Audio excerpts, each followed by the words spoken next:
नमस्कार विद्यार्थी मित्रांनो, मी या भागामध्ये आपणा सर्वांचं स्वागत करतो. गणपतीच्या सुट्टीनंतर आपण परत आपल्या नियमित अभ्यास विषयाकडे म्हणजेच इयत्ता 12वी यातील अर्थशास्त्र या विषयाच्या अभ्यासाकडे आपण येत आहोत. आज आपण 12वीच्या वर्गातील अर्थशास्त्र या विषयाचा अभ्यास करत असताना मागील भागाचाच संबंध धरून पुढं आपण या अभ्यास विषयाकडे वळत आहोत. आज आपण इयत्ता 12वी या वर्गातील अर्थशास्त्र या विषयातील प्रकरण क्रमांक 6 यातील निर्देशांक इंडेक्स नंबर हे प्रकरणातील भाग क्रमांक 5 अभ्यासणार आहोत.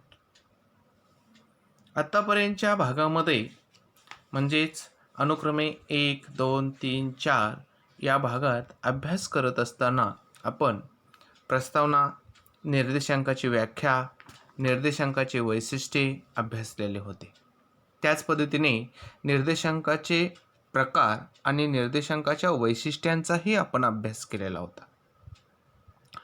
विद्यार्थी मित्रांनो, सर्वात महत्त्वाचं असतं ते म्हणजे निर्देशांकाची रचना ही कशी होते आणि ह्या निर्देशांकाच्या रचनेचा विचार करत असताना त्यात किंमत निर्देशांक म्हणजेच किंमत निर्देशांकाचा हेतू, मूळ वर्षाची निवड, वस्तूची निवड, वस्तूच्या किमतींची निवड, योग्य सरासरीची निवड, योग्य भारांची निवड करणे आणि योग्य सूत्रांची निवड करणे गरजेचे असते. या रचनेची संकल्पना लक्षात आल्यानंतर आज आपण निर्देशांकाची रचना नेमकी कशी केली जाते त्याविषयी आज आपण निर्देशांकाच्या रचनेच्या पद्धती पाहणार आहोत.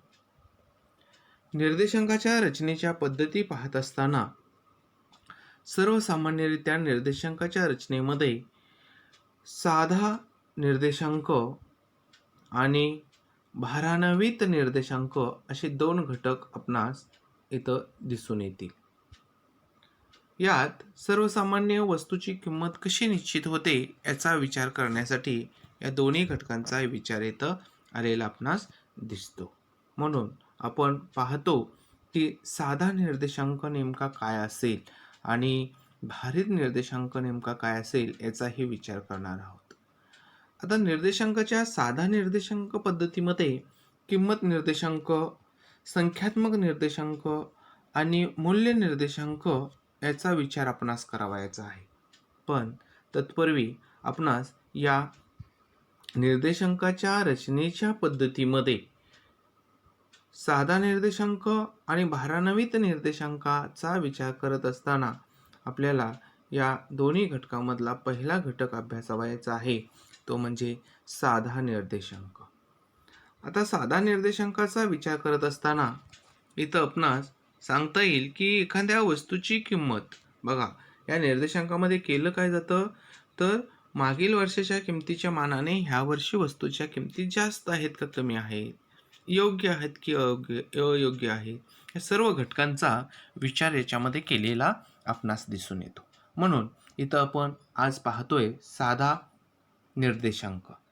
या पद्धतीमध्ये प्रत्येक वस्तूला समान महत्त्व दिलं जातं. म्हणजे जी वस्तू आहे, जी खरेदी केली जाणारी वस्तू आहे ते समान वेटेजची आहे, समान महत्त्वाची आहे. निर्देशांक तयार करण्यासाठी ही पद्धत सर्वात सोपी आहे.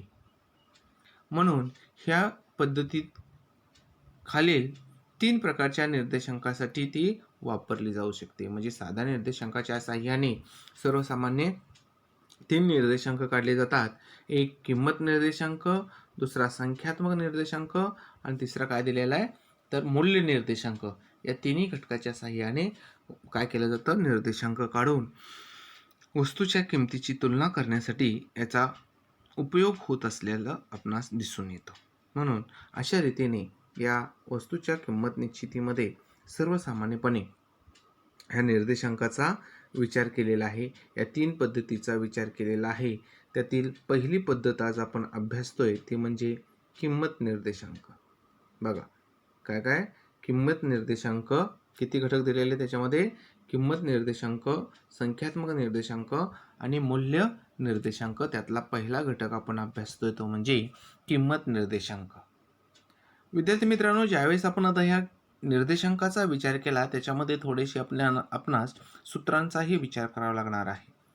किंमत निर्देशांकाचं सूत्र देत असताना P01 म्हणजेच किंमत निर्देशांक बरोबर सिग्मा समिशन आपण वेगवेगळे चिन्हासाठी उच्चार करतो किंवा त्याचे वेगवेगळे घटकाने त्याचा उल्लेख केला गेलेला आहे, म्हणून आपण याला सिग्मा पण म्हणतो, समिशन म्हणतो. हे ट्रेडमार्क चिन्ह इथं दिलेलं आहे.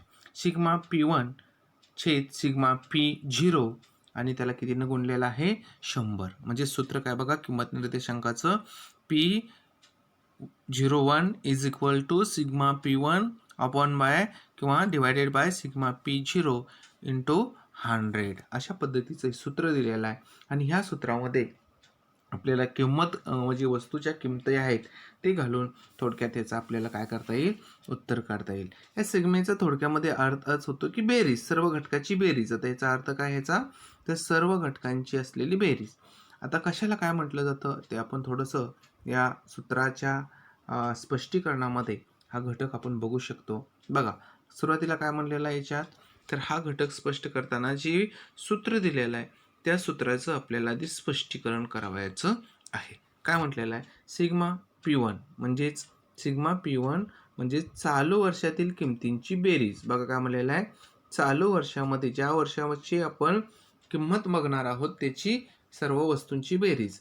आणि सिग्मा P0 म्हणजे काय, तर मूळ वर्षाच्या वस्तूंच्या किमतींची बेरीज. म्हणजे ज्या वर्षाचा आपण तुलना करणार आहोत अशा वर्षांच्या वस्तूंच्या किमतींची बेरीज या घटकाचा विचार इथं केलेला आहे. विद्यार्थी मित्रांनो, आज आपण काय करणार आहोत, तर एका उदाहरणाच्या साहाय्याने हा भाग समजावून आपल्यास घ्यावायचा आहे. म्हणून साध्या पद्धतीचा वापर करून किंमत निर्देशांकाची रचना आपणास करावायची आहे. आता इथं टप्पा पहिला दिलेला आहे सिग्मा P0 म्हणजेच सिग्मा P0 म्हणजे काय बघा, तर मूळ वर्षातील किमतींची एकूण बेरीज मिळवण्यासाठी मूळ वर्षाच्या निरनिराळ्या वस्तूंच्या किमतींची आपल्याला बेरीज करावी लागणार आहे. म्हणजे आपल्याला वर्ष आधी निवडावं लागणार आहे. त्याच्यानंतर काय दिलेलं आहे, सिग्मा P1 म्हणजेच मिळालेल्या निरनिराळ्या वस्तूंच्या चालू वर्षातील किमतींची आपणास काय करायची आहे, बेरीज करावायची आहे. आणि ह्या सूत्राचा उपयोग करायचा आहे. तर P01 is equal to sigma P1 upon by sigma P0 into 100. तर ह्यासाठी आपणास एक उदाहरण घ्यावायचं आहे आणि ते उदाहरण आपण अभ्यासणार आहोत आता. ते म्हणजे बघा, तर ह्या निर्देशांकासाठी आपण वर्षाची निवड केलेली आहे. आता वस्तू घेतलेल्या आहेत अ, ब, क, ड. या तिन्ही वस्तूंना असलेलं महत्त्व हे सारख्याच पद्धतीचं आहे. लक्षात, सर्व वस्तूंची काय असते, त्याचं महत्त्व हे सारखेच असते. आणि आपणास आता 2015 मध्ये वस्तूच्या किमतीची आपणास तुलना करावायची आहे. वस्तूची किंमत आता कधी काढायची आहे, 2015 मध्ये वस्तूची किंमत आपण काढतोय. पण कुठल्या वस्तूची, कोणत्या वर्षाची आपणास तुलना करावायची आहे, तर 2010 या वर्षाच्या त्याच वस्तूंची किंमत आणि 2015 मध्ये त्याच वस्तूंची असलेली किंमत याची आपणास तुलना करून वस्तूच्या किमतीचा निर्देशांक काढावायचा आहे. म्हणून सुरुवातीला आपल्याला माहीत आहे की काय दिलं होतं, P0 म्हणजेच मूळ वर्षाच्या किमती, याला सिग्मा P0 म्हणजेच या सर्वांची आपणास काय करायची, बेरीज. येते लक्षात. आणि त्याच्यानंतर आपणास बघायचं आहे P1 म्हणजे चालू वर्षातील वस्तूंची सर्वसामान्यपणे किमतींची बेरीज. अशा पद्धतीने ह्या बेरजा इथं करून घेतलेल्या आहेत. इथं पण P0 हा घटक घेतलेला आहे. विद्यार्थी मित्रांनो, आपणास निर्देशांक काढण्यासाठी हा सूत्र दिलेला आहे. सूत्र व्यवस्थित वहीत लिहून घ्यायचं आहे आणि सोडवायचे पण आहेत उदाहरण. बघा, P01 is equal to sigma P1 upon by P0 into 100 असं हे सूत्र दिलेलं आहे. आणि ह्या सूत्रामध्ये ह्या किमती टाकायच्या आहेत. आता काय करायला बघा, तर या घटकामध्ये आपण इथं सिग्मा P1 ची किंमत टाकणार आहोत, किती आहे, 300. आणि या ठिकाणी काय करणार आहात, सिग्मा P0 ची किंमत टाकणार आहे 220. एवढंच टाकायचं आहे आणि याला आपण संक्षिप्त रूप द्यावायचं आहे. बघूया कशा पद्धतीने. ठीक आहे, तर आपण काय केलेलं होतं, तर ह्या घटकामध्ये ह्या वस्तूंच्या बेरजांची किंमत आपण याच्यामध्ये टाकलेली दिसून येते. म्हणून सूत्र काय घेतलं होतं बघा, P01 is equal to sigma P1 छेद सिग्मा P0 आणि याला 100ने गुणलेलं होतं. आता हे बघत असताना याच्या किमती या ठिकाणी टाकावायच्या आहेत. आता इथं सर्वसामान्यपणे सिग्मा P1 म्हणजे हा भाग. सिग्मा P1 ची किंमत किती आहे 300 आणि सिग्मा P0 ची किंमत किती दिलेली आहे 220. तर यांचा आपणास भागाकार करावायचा आहे. बघा हा भागाकार करत असताना आपणास हा घटक अशा पद्धतीने स्पष्ट करता येईल. या भागाकारामध्ये सुरुवातीला हा भागाकार करत असताना याला संक्षिप्त रूप द्यायचं, म्हणजे जिथं जिथं आपल्याला शून्य दिलेले आहेत एकक स्थानी आणि छेदस्थानी ते शून्य घालवून टाकावायचे आहेत. म्हणजेच हा एक शून्य गेला, हा एक शून्य गेला. बघा झालं. याच्यानंतर आपल्याला 22ने 30ला भागावायचं आहे. आता आपल्याला 22ने 30नं भागता येत नसेल तर मग आधी 2ने भागायचं, नंतर अनेक गोष्टी करता येतात. पण आपल्याला 22चा पाढा येतो म्हणून 22ने सहसा काय करायचं आहे तर डायरेक्ट भागावायचं आहे. 22 एक्क 22. आता 30ला 22ने जात असताना भाग काय होणार आहे तर 1चाच भाग बसणार आहे. म्हणून इथं उत्तर दिलेलं 22 एक्क 22, 1चा भाग बसला. आता 22 गेल्यानंतर खाली किती राहिले 8, हो की नाही. 30 मधून 22 गेले, खाली राहिले 8. आता 22ने 8ला भाग जात नाही म्हणून आपल्याला माहिती आहे आपण काय करतो तर या 8च्या मदतीला आपण 0 घेतो, हो की नाही. आणि ज्यावेळेस 8च्या मदतीला 0 घेतो त्यावेळेस आन्सरमध्ये किंवा उत्तरामध्ये पॉईंट देतो. ठीक आहे. आता 22च्या पाड्यामध्ये 80 आहे का बघा. 22 दुनी 44, 22 त्रिक 66, 22 चोक 88, म्हणजे 88 नाही आहे, त्यापेक्षा कमी आहे. म्हणजेच 22 त्रिक 66 आलं लक्षात. म्हणजेच 1.3. बघा काय म्हणतोय. मग 66 गेल्यानंतर खाली किती राहतात बघा. 22 त्रिक 66, 66 22 मधून 66 गेले, खाली राहिले 22 मधून 66 म्हणजे 80 मधून 66 गेले, खाली राहिले 66. किती राहतात बघा. 80 मधून 66 गेले, बघा किती राहतात तर 14 राहतात. 14 राहतात. हां तर 14 राहिले. मग 14वर जात नाही म्हणून अजून 0 घ्यायचं, पण आता पॉईंट द्यायचं नाही उत्तरामध्ये, 0 घ्यायचं म्हणून 140 झालं. मग 22 सक्क 22 दुनी 44, 22 त्रिक 66, 22 चोक 88, 22 पंचे 110 आणि 22 सख्ख 126, हो की नाही. म्हणून इथं 6चा भाग बसला. आता उत्तर आलं किती तर 1.36. परत आपण जर उत्तर हे काढतच गेलं तर पुढं काय येणार आहे 1.36, 1.36 असंच उत्तर येत जाणार आहे. म्हणून हे उत्तर फक्त आपल्याला पॉईंटच्या पुढे 2 घटकापर्यंतच घ्यावायचं आहे. परंतु या घटकाला आपणास 100ने गुणावायचं आहे. कितीने गुणायचं आहे 100ने गुणावायचं आहे. म्हणून ज्या वेळेस 1 बघा काय म्हणतोय 1.36 असं असेल आणि याला 100 गुणवायचं असेल तर हा पॉईंट जो आहे तो त्याच्या इथं 2 शून्य असल्यामुळे 2 घरं पुढं जाणार आहे. म्हणून उत्तर येणार आहे आपलं 1.36 म्हणजेच 1.36. अशा पद्धतीने 136.36 म्हणजे 100 म्हणून 2 घरं आत आली 36 आले म्हणून उत्तर आपलं आलं किती आलं बघा. उत्तर किती आलं आपलं तर 136.36 असं हे P01 इज इक्वल टू 136.36 असं हा निर्देशांक आल्याचं आपणास दिसून येतो. तर अशा पद्धतीने ह्या सूत्रामध्ये त्या किमती घालून आपणास हा निर्देशांक काढता येऊ शकतो. लक्षात. त्यानंतर आपणास या निर्देशांकाच्या याच्यामध्ये दुसरा घटक बघावायचा आहे निर्देशांकाचा, तो म्हणजे संख्यात्मक निर्देशांक. याला परिमाण निर्देशांक असंही म्हटलेलं आहे. परिमाण निर्देशांक. या निर्देशांकाचे मापन सुद्धा खालील पद्धतीने केलं जातं. त्यासाठी हे सूत्र दिलेलं आहे. संख्यात्मक निर्देशांकासाठी मात्र Q1 वापरलं जातं. तिकडं काय वापरलेलं होतं बघा P1 वापरलेलं होतं. साध्या किंमत निर्देशांकामध्ये P तिथं प्राईज होतं आणि इथं संख्यात्मक म्हणजे इथं क्वांटिटी दिलेली आहे त्यासाठी तिथं Q वापरलेलं आहे. म्हणून इथं Q1 वापरलेलं आहे. सूत्र दिलेलं आहे सिग्मा Q1 छेद सिग्मा Q0 आणि इंटू 100. सेम सूत्र आहे फक्त Pच्या जागी Q आलेलं दिसतं. म्हणून याची किंमत काय सिग्मा Q1 म्हणजे चालू वर्षातील नगरसंख्येची एकूण बेरीज आणि P0 म्हणजेच मूळ वर्षातील नगरसंख्येच्या एकूण बेरीज. साध्या पद्धतीचा वापर करून किंमत निर्देशांकाची रचना आपणास इथंही करावायची आहे. म्हणून इथं सुद्धा दिलेला आहे काय सिग्मा Q1 काढायचा आहे. कारण याच्यामध्ये काय तर Q1 मिळवण्यासाठी निळ्या वस्तूंच्या जी चालू वर्षाची नगसंख्येची काय केलेली आहे बेरीज केलेली आहे ते आपणास पाहायची आहे. त्यानंतर आपणास हाच घटक पुढे दिलेला आहे की Q0 म्हणजेच मिळवण्यासाठी निळ्या वस्तूंच्या मूळ वर्षाच्या नगसंख्येची बेरीज करायची. आता तिथं किमतींची बेरीज केली ती इथं कशाची बेरीज करायची आहे नगसंख्येची. येते लक्षात? हां, मग बघा सूत्र दिलेलं आहे. ते सूत्र इथं दिलेलं आहे. जसं त्या पद्धतीने त्या ह्याच्यामध्ये घेतलं होतं की मूळ वर्षाची निवड केलेली होती. इथं बघा काय केलेलं आहे की 2010 हे मूळ वर्ष निवडलेलं आहे आणि ह्या मूळ वर्षाची तुलना आपणास 2001च्या वस्तूंशी करावायची आहे. म्हणून अ, ब, क, ड असे वस्तू निवडलेल्या आहेत. सर्वांना समान वेटेज दिलेलं आहे. त्यामुळे ह्या वस्तूंची बेरीज इथे केलेली आहे 210 आणि चालू वर्षामधल्या सुद्धा वस्तूंची बेरीज इथे केलेली आहे आणि ही सुद्धा बेरीज किती आलेली आहे 280 आलेली आहे. म्हणून आपणास फक्त इथं हेच बघावायचं आहे 210 आणि 280 एवढं मिळाल्यानंतर आपल्याला सूत्राच्या साहाय्याने हा प्रॉब्लेम सॉल्व्ह करता येऊ शकतो.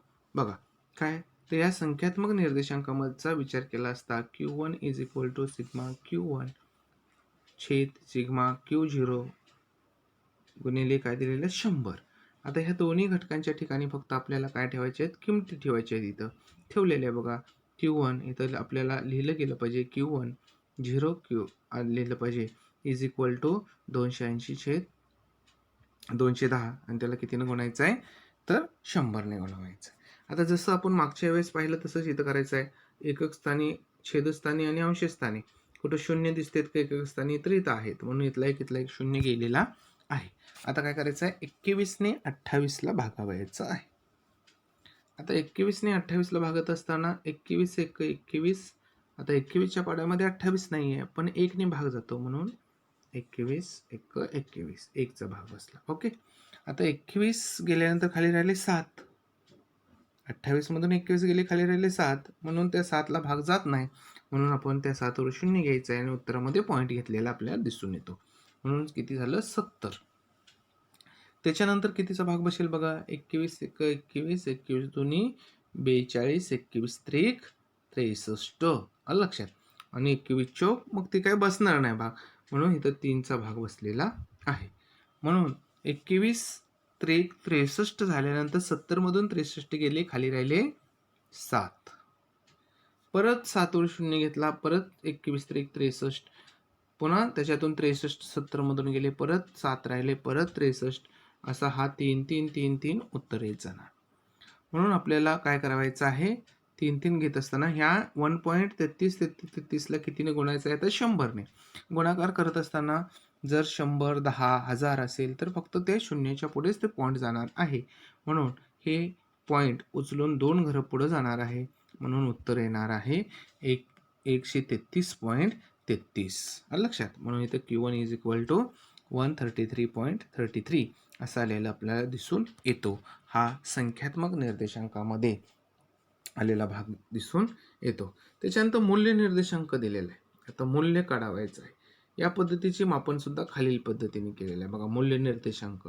आता हा मूल्य निर्देशांक बघत असताना मात्र आपल्याला थोडं लक्ष द्यावं लागणार आहे कारण इथं मात्र किंमत निर्देशांक आणि संख्यात्मक निर्देशांक या दोन्ही सूत्र एकत्रित आलेलं आपल्याला दिसून येतं.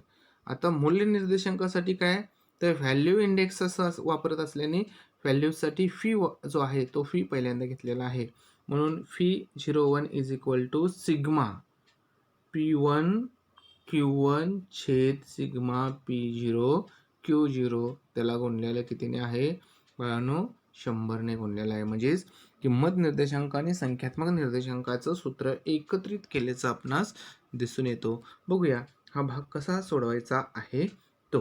ठीक आहे तर अशा पद्धतीने हा मूल्य निर्देशांक आपणासमोर आल्याचं दिसून येतो.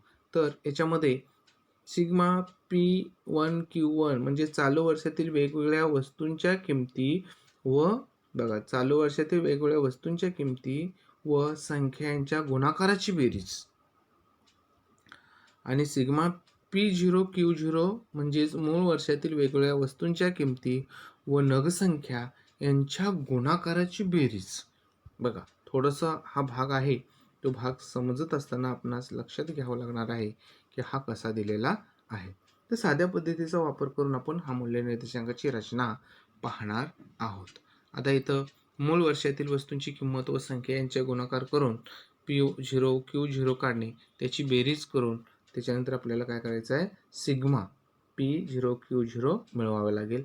त्याच पद्धतीने चालू वर्षातील वस्तूंच्या किमती व संख्या यांचा गुणाकार करून P1 Q1 काढावायचा आहे आणि त्या सर्वांची बेरीज करून सिग्मा P1 Q1 काढावायचा आहे. आणि हा जो सूत्र दिलेला आहे, ह्या सूत्राचा उपयोग करून आपल्याला काय करायचं आहे, तर मूल्य निर्देशांक काढावायचं आहे. ते ह्यासाठी आपणास एक उदाहरण दिलेलं आहे. बघूया या उदाहरणामध्ये काय आहे ते. ठीक आहे. तर अशा रीतीने हा घटक आपण इथं पाहिल्यानंतर आपण या उदाहरणाचा अभ्यास करतोय. बघा, याच्यामध्ये सर्वसामान्यरित्या अभ्यास करत असताना हा घटक म्हणजेच मूल्य निर्देशांक काढत असताना जे मूळ वर्ष आणि चालू वर्ष असे 2 वर्ष आहेत. इथं मात्र काय निवडलेलं नाही आहे, कोणतं वर्ष कधी द्यायचं वगैरे काय ते. तर विद्यार्थी मित्रांनो, इथं आपण घेऊ शकतो 2000. इथं कोणत्याही वर्षाची चर्चा करू शकतो. इथं सर्वसामान्यरित्या घेत असताना इथं आपण 2000 वर्षाची 2001 या वर्षाची तुलना आपण करू शकतो. म्हणून प, फ, ब, भ अशा वस्तू आहेत. त्याच्यामध्ये त्या वस्तूचे सर्वसामान्य P0 म्हणजेच किमती आणि Q म्हणजे त्या वस्तूची नगसंख्या, या दोघांची आपणास गुणाकार करावायचा आहे. हा गुणाकार P0 Q0 याच्यातून इथं दाखवलेलं आहे. सेम चालू वर्षामध्ये पण तसंच आहे. P1 Q1 दिलेला आहे आणि या दोन्हींचा इथं आपणास काय करावायचं आहे, गुणाकार करावायचं आहे. बघा, सुरुवातीला काय केलेलं आहे, या दोन्हींचा गुणाकार केलेला आहे. काय केलेलं आहे, 5 लक्षात, 10 30, 15 30 आणि 10 20 20. म्हणजे अशा पद्धतीने ही सगळे घटकांचा या दोघांचे गुणाकार करून या गुणाकाराची काय केलेली आहे, बेरीज केलेली आहे. ती बेरीज आलेली आहे 100. त्याच्यानंतर चालू वर्षातील सुद्धा किंमत आणि नगसंख्येचा गुणाकार केलेला आहे. 20 गुणिले 100 10 म्हणजे 200, 240, 240 आणि 200. आणि ह्या गुणाकाराची काय केलेली आहे, बेरीज इथे केलेली आहे. ही बेरीज आलेली आहे 880. ठीक आहे. तर हे आपण या सूत्रामध्ये या किमती टाकूया आणि या किमतीमध्ये सर्वसामान्य हा भाग आपण सोडवून घेऊया. बघा काय केलेलं आहे. तर सुरुवातीला इथं 100 आणि इथं 880, म्हणून या सूत्राच्या ठिकाणी त्या किमती आपणास ठेवायच्या आहेत. 880 आणि त्याला कितीने भागायचं, 100, आणि त्याला गुणायचं कितीने, 100नेच. म्हणून 100ने गुणत असताना हा छेदस्थानचा 100 आणि हा 100 गेल्यानंतर उत्तर राहिलं किती, फी इज इक्वल टू किती, 880. म्हणून मूल्य निर्देशांक बरोबर किती आलं, 880. अत्यंत सोप्या पद्धतीने आपणास हा घटक सोडवता येऊ शकतो. तर अशा रीतीने विद्यार्थी मित्रांनो, निर्देशांक काढत असताना निर्देशांकाच्या रचनेमधील जो काही साधा निर्देशांक दिलेला आहे, ह्या साध्या निर्देशांकातल्या 3 पद्धती आपण अभ्यासलेल्या आहेत. त्यामध्ये किंमत निर्देशांक, त्याच्यानंतर संख्यात्मक निर्देशांक आणि मूल्य निर्देशांक. तर अशा रीतीने ह्या निर्देशांकाच्या पद्धतीचा आपण अभ्यास केलेला आहे. यानंतरचा भाग आपण पुढील भागामध्ये पाहणार आहोत. पूर्वी इथेच थांबूया. धन्यवाद.